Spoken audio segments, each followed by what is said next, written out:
Hey everybody, today I am going to talk a little bit about my today I want to talk a little bit about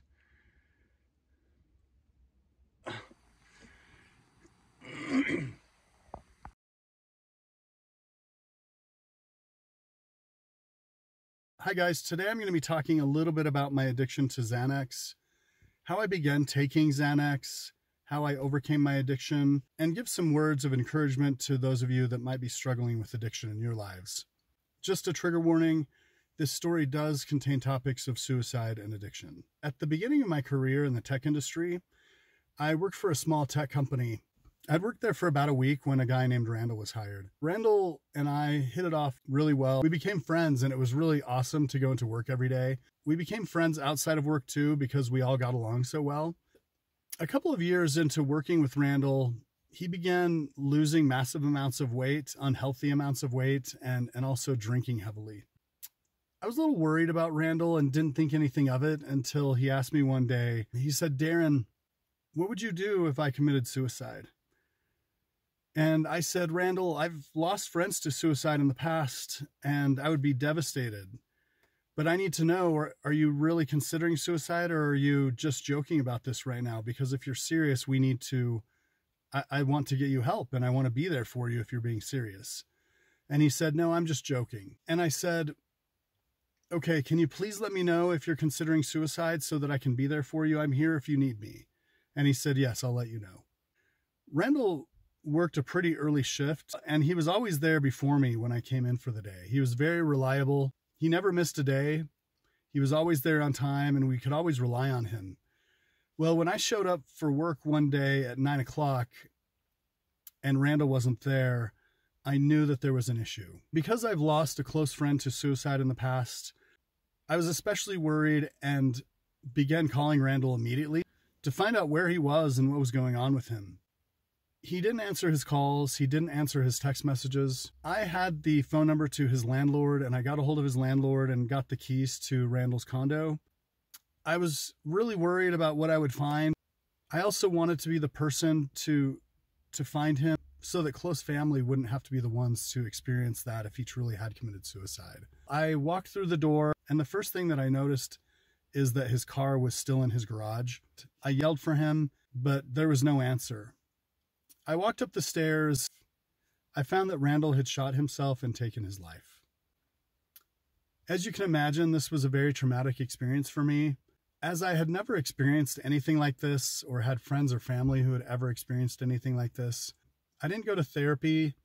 All I knew to do was go to the doctor and get medication. And the doctor gave me a prescription for Xanax. At the beginning, my prescription for Xanax was needed as I had experienced something pretty traumatic. I didn't know it at the time, but I had PTSD. I didn't really know what the treatment was for PTSD, but I did know that the images in my head were very shocking, and that every time I thought of the situation, which was all the time, I had really bad reactions, and it was really hard for me to go through. That began an 8-year addiction to Xanax. And I didn't recognize it as an addiction at first, but soon I realized that I needed it to go to sleep. I needed it during stressful times. The underlying anxiety and stress from what I had experienced put me into a cycle of taking the Xanax for just everyday stresses and to fall asleep. Because I had a great support system, my wife was so great for me. She was such a support to me in the years following this experience. She was always there for me, as well as close friends and my coworkers. We were all able to talk about what I had experienced, and I was able to talk about how horrifying it was for me to find Randall in the state that I had found him. Over time, because I had a great support system, I was able to resolve my stresses and the anxiety and the trauma surrounding what I had experienced. And I knew at this time that it was time for me to go off of Xanax. It was really hard.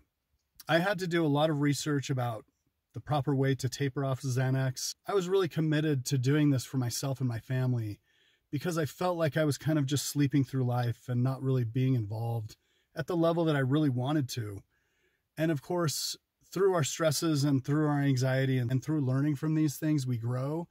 And I think that I was stunting my growth by not going off of Xanax. Even though it was prescribed, I had justified it up to this point.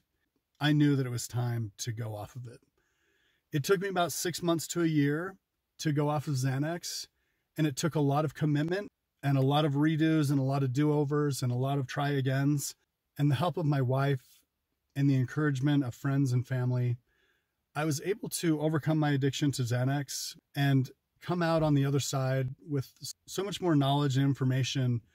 But most of all, I have a lot of compassion for those of you that deal with addiction and for anybody that I encounter in my daily life that is dealing with addiction, because you never know what somebody is going through. Somebody might have looked at me and said, oh, look at that, he's addicted to Xanax. He must be a weak individual, not understanding what I'd experienced in my life, and that what I went through was really traumatic for me, and that the only way that I knew to cope up to that point in my life was to take a pill. I'm really grateful for my wife for helping me go through this and show me love and compassion instead of judgment when I was going through such a hard time in my life. I want you to know that if you're dealing with addiction, or if you've experienced stress in your life to the point that it has caused you to need medication like I did, I understand and I have compassion towards you. I also want to encourage you to never give up. You can make it through this. You are loved. And if you are considering suicide, and if you need help with addiction, I'll put the numbers at the bottom of the video so that you can access those resources if you're ever needing help in the future. I want to just say it makes a huge difference to those people that are dealing with these things for us to be compassionate and encouraging instead of judgmental towards them, because the compassion and the lack of judgment and the encouragement is what allowed me to overcome these things in my life. There's hope. Don't give up. You can make it. And thanks for listening today.